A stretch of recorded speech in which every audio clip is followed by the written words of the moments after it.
যুবকদের সম্পর্কে প্রথম হাদিস, রাসূল সাল্লাল্লাহু আলাইহি ওয়াসাল্লাম বলেছেন, কিয়ামতের মাঠে মানুষ যখন উঠবে, আমরা উঠবো কিনা?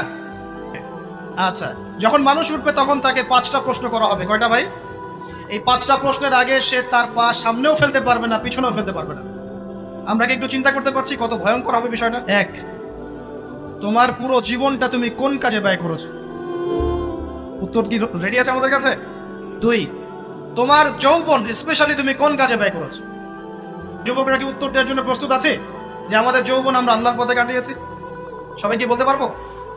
3 নাম্বার, তোমার রিজিকের উৎস কি ছিল? কোন পথে সম্পদ অর্জন করেছো? 4 নাম্বার, কোন পথে সম্পদ ব্যয় করেছো? কোন কোন খাতে সম্পদ ব্যয় করেছো? আমরা কি আমাদের আয় এবং ব্যয়ের হিসাব দেওয়ার জন্য প্রস্তুত? 5, তোমাকে আমি যে জ্ঞান দিয়েছিলাম সেই জ্ঞান অনুযায়ী আমল করেছো কিনা? আল্লাহ পাক আমাকে আপনাদের সবাইকে তৌফিক দান করুন। যারা